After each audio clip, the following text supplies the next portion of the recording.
experience talking with the elderly lady. So he looked around the house to see what he could honestly admire. "This house was built about 1890, wasn't it?" he inquired. "Yes," she replied. "That's precisely the year it was built." "It reminds me of the house I was born in," he said. "It's beautiful, well built, roomy. You know, they don't build houses like this anymore." "You're right," the old lady agreed. "The young folks nowadays don't care for beautiful homes. All they want is a small apartment, and then they go off gadding about in their automobiles. This is a dream house," she said, in a voice vibrating with tender memories. "This house was built with love. My husband and I dreamed about it for years before we built it. We didn't have an architect. We planned it all ourselves." She showed Mr. R. about the house, and he expressed his hearty admiration for the beautiful treasures she'd picked up in her travels and cherished over a lifetime. Paisley shawls, an old English tea set, Wedgwood china, French beds and chairs, Italian paintings, and silk draperies that had once hung in a French chateau. After showing Mr. R. through the house, she took him out to the garage. There, jacked up on blocks, was a Packard car in mint condition. "My husband bought that car for me shortly before he passed on," she said softly. "I have never ridden in it since his death. You appreciate nice things, and I'm going to give this car to you." "Why, Auntie," he said, "you overwhelm me. I appreciate your generosity, of course, but I couldn't possibly accept it. I'm not even a relative of yours. I have a new car, and you have many relatives that would like to have that Packard." "Relatives?" she exclaimed. "Yes, I had relatives who are just waiting till I die so they can get that car, but they are not going to get it." "If you don't want to give it to them, you could very easily sell it to a second-hand dealer," he told her. "Sell it?" she cried. "Do you think I would sell this car? Do you think I could stand to see strangers riding up and down the street in that car? That car that my husband bought for me? I wouldn't dream of selling it. I'm going to give it to you. You appreciate beautiful things." He tried to get out of accepting the car, but he couldn't without hurting her feelings. This lady, left all alone in the big house with her Paisley shawls, her French antiques, and her memories, was starving for a little recognition. She had once been young and beautiful and sought after. She had once built a house warm with love and had collected things from all over Europe to make it beautiful. Now, in the isolated loneliness of old age, she craved a little human warmth, a little genuine appreciation, and no one gave it to her. And when she found it, like a spring in a desert, her gratitude couldn't adequately express itself with anything less than the gift of her cherished Packard. Let's take another case. Donald M. McMahon, who was superintendent of Lewis and Valentine, nurserymen and landscape architects in Rye, New York, related this incident. "Shortly after I attended the talk on how to win friends and influence people, I was landscaping the estate of a famous attorney. The owner came out to give me a few instructions about where he wished to plant a mass of rhododendrons and azaleas. I said, 'Judge, you have a lovely hobby. I've been admiring your beautiful dogs. I understand you win a lot of blue ribbons every year at the show at Madison Square Garden.' And the effect of this little expression of appreciation was striking. 'Yes,' the judge replied, 'I do have a lot of fun with my dogs. Would you like to see my kennel?'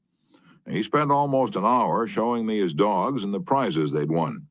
He even brought out their pedigrees and explained about the bloodlines responsible for such beauty and intelligence. Finally, turning to me, he asked, 'Do you have any small children?' 'Well, yes, I do,' I replied. 'I have a son.' 'Well, wouldn't he like a puppy?' the judge inquired. 'Well, yes, he'd be tickled pink.' 'All right, I'm going to give him one,' the judge announced. He started to tell me how to feed the puppy. And then he paused. 'You'll forget if I tell you, I'll write it out.' So the judge went in the house, typed out the pedigree and feeding instructions, and gave me a puppy worth several $100s and an hour and 15 minutes of his valuable time, largely because I'd expressed my honest admiration for his hobby and achievements. George Eastman of Kodak fame invented the transparent film that made motion pictures possible, amassed a fortune of $100 million, and made himself one of the most famous businessmen on earth.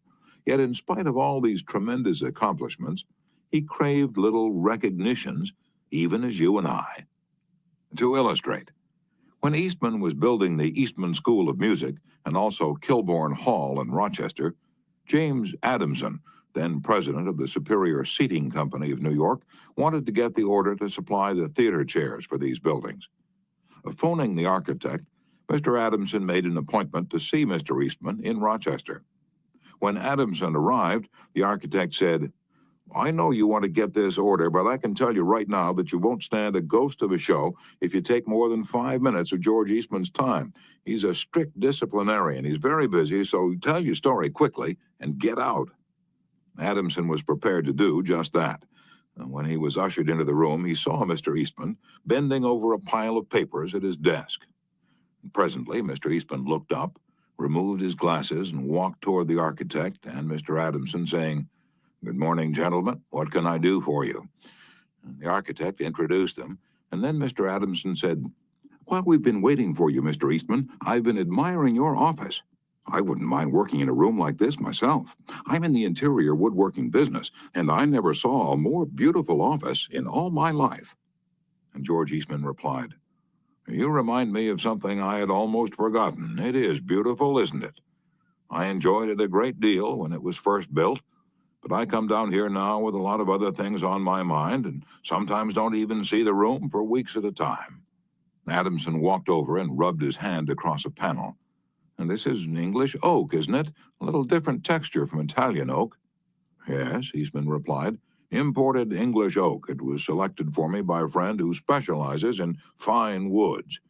And then Eastman showed him about the room, commenting on the proportions, the coloring, the hand carving, and other effects he'd helped to plan and execute. While drifting about the room, admiring the woodwork, they paused before a window, and George Eastman, in his modest, soft-spoken way, pointed out some of the institutions through which he was trying to help humanity: the University of Rochester, the General Hospital, the Homeopathic Hospital, the Friendly Home, the Children's Hospital. Mr. Adamson congratulated him warmly on the idealistic way he was using his wealth to alleviate the sufferings of humanity. Presently, George Eastman unlocked a glass case and pulled out the first camera he had ever owned, an invention he had bought from an Englishman.